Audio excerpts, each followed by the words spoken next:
हाय दोस्तों, मैं आपका दोस्त मुकेश शर्मा अपने YouTube channel Sharma ji info पे आपका स्वागत करता हूं और आपसे अनुरोध करता हूं कि आप मेरे चैनल को सब्सक्राइब कीजिए, लाइक कीजिए, कमेंट्स कीजिए और शेयर कीजिए।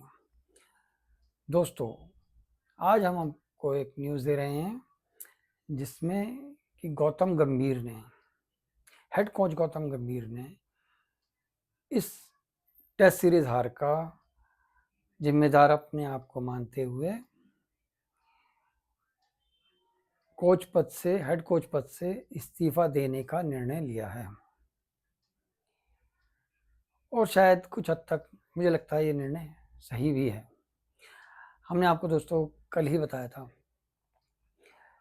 कि अब कई लोगों की छुट्टी हो सकती है। तो गंभीर को एहसास हुआ कि भाई अपने छोटे से हेड कोच के कैरियर में वो दो सीरीजें हार गए। टीम को इस तरीके से तैयार नहीं कर पाया जिस तरीके से करना चाहिए था, या कहिए तो जैसे राहुल द्रविड़ ने वर्ल्ड कप के लिए इंडियन टीम को तैयार किया था, क्योंकि टीम कंटिन्यू बहुत बढ़िया खेलती ही आ रही थी और कई जीतें हासिल की। विदेशों में भी जीत के आए हम, यहाँ भी जीते, अपनी धरती पर भी जीते, विदेशों में भी जीते और हार नहीं हो रही थी, हमारी जीत ही हो रही थी। कोई इक्की दुक्की हार थी, सीरीजें नहीं हार रहे थे हम। लेकिन दोस्तों, जब से गौतम गंभीर को हेड कोच बनाया गया तब से पता नहीं ये खिलाड़ियों को सही ढंग से मोटिवेट नहीं कर पाए, या उनको ट्रेनिंग ढंग से नहीं कर पाए, या ऐसा क्या हुआ कि हम दो दो सीरीजें हार गए। तो इसी के चलते इस टेस्ट सीरीज की हार को देखते हुए गौतम गंभीर ने यह निर्णय लिया कि मुझे अब इस्तीफा दे देना चाहिए। तो ये निर्णय कुछ हद तक उनका सही भी लगता है, क्योंकि अब आने वाली दक्षिण अफ्रीका की सीरीज में गौतम गंभीर हेड कोच नहीं रहेंगे। दोस्तों, अब आते हैं डब्ल्यूटीसी के फाइनल के लिए इंडियन टीम को ऑस्ट्रेलिया में 5 टेस्ट मैचों की श्रृंखला में कम से कम 4 टेस्ट मैच तो जीतने ही हैं, और टेस्ट मैच 4 जीतने हैं और 1 ड्रॉ कराना है। हारना वो भी नहीं है, जीतना है वो भी इनको। अब ये कैसे हुआ, ये तो एक चमत्कार है और एक इम्पॉसिबल सा काम है। ऑस्ट्रेलिया के अंदर जाके ऑस्ट्रेलिया की धरती पे ऑस्ट्रेलियंस को हराना, और वो भी मतलब 0-5 से हराना, 1 ड्रॉ करना और 4 जीतने, नामुमकिन सा काम है ये। अगर इंडिया वहाँ पे 2-3 या 1-4 भी कर लेती है तब भी बहुत बड़ी बात है, क्योंकि इस time PAT Cummins Pakistan Australia की सीरीज में वनडे सीरीज चल रही है, उसके अंदर बहुत बेहतरीन बॉलिंग कर रहे हैं और बॉलिंग उनकी ऐसी जा रही है गोली की तरह निकल रही है बॉल। तो दोस्तों, अब देख लीजिए, जब एशिया में यह हाल है उनका, तो ऑस्ट्रेलिया में क्या होगा। वहाँ तो बॉल बहुत स्पीड से जाती है, तो बहुत मुश्किल होगा हमारे खिलाड़ियों को वहाँ खेलना। तो इनकी कठिन परीक्षा होगी, बहुत कठिन परीक्षा होगी।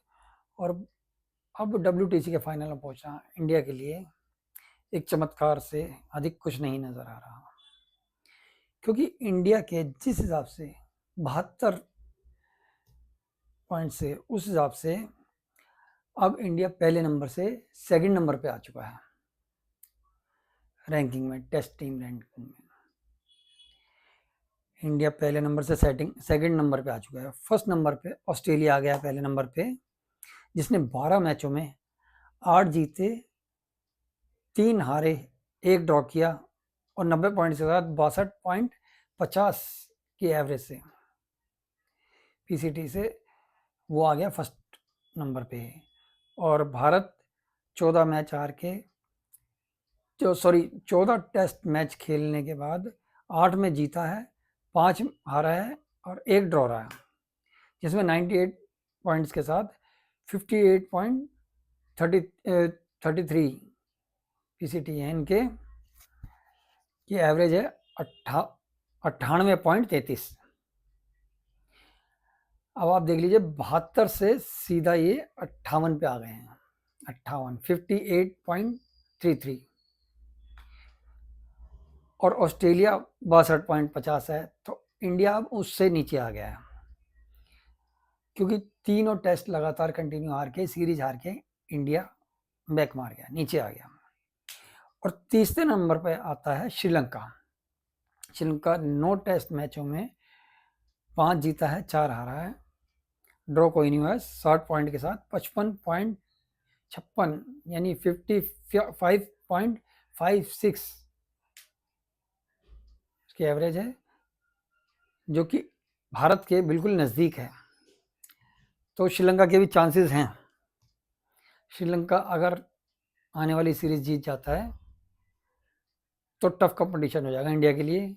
और इसके बाद दोस्तों चौथे नंबर पे है न्यूजीलैंड। न्यूजीलैंड ने 11 मैचों में 8 जीते हैं और 5 हारे हैं।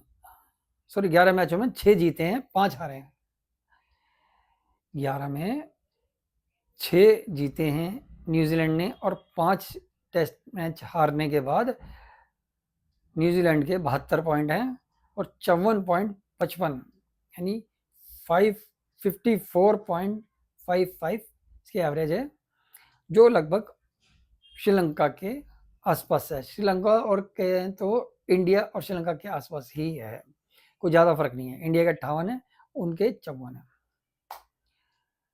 अब आ जाते हैं, साउथ अफ्रीका है 5वें नंबर पे। साउथ अफ्रीका ने 8 मैच खेले हैं, जिसमें 4 जीते हैं और 3 हारे हैं और 1 ड्रॉ रहा है। 52 पॉइंटों के साथ साउथ अफ्रीका है 54.17 54.17 की एवरेज के साथ ये आ रहा है 5वें नंबर पे। तो अब हम देखें तो करीब साउथ अफ्रीका, न्यूजीलैंड और श्रीलंका भारत के करीब करीब आसपास ही चल रहे हैं। तो दोस्तों अब जो है ना, बहुत संभल के चलने की बात है, क्योंकि सभी कोशिश करेंगे, श्रीलंका और न्यूजीलैंड तो खास तौर पर कोशिश करेंगे कि वो आने वाली सीरीजें जीत के और सीधा फाइनल में प्रवेश करें WTC के। और इंडिया कहीं टेस्ट मैच नहीं हारा है, ये जीता तो बड़ी मुश्किल हो जाएगी इंडिया के लिए। इंडिया को सीरीज जीतना बहुत ज़रूरी है, क्योंकि इंडिया के आसपास ही हैं ये। इंडिया के 58 है, तो श्रीलंका के 55 है, न्यूजीलैंड के 54 है और 54 ही साउथ अफ्रीका के हैं।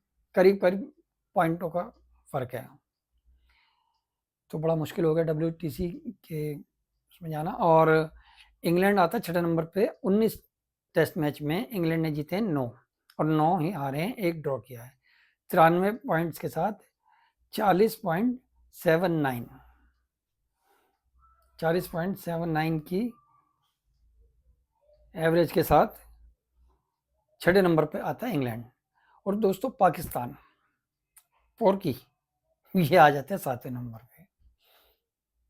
पाकिस्तानी 10 मैच में से 4 जीते हैं गिर पड़ा करके और 6 हारे हैं, और 40 पॉइंट के साथ ये आते हैं 7वें नंबर पे, जिसमें 33.33 इनकी एवरेज है।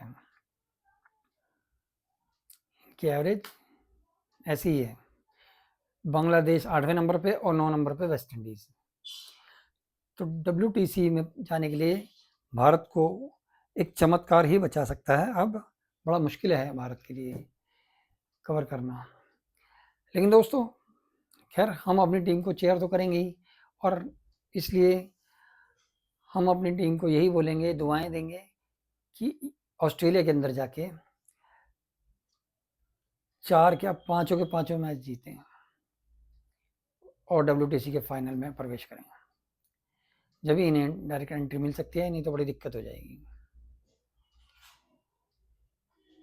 तो दोस्तों आज के लिए इतना ही। अब हम इसी के साथ आपसे इजाज़त लेते हैं। नमस्कार दोस्तों।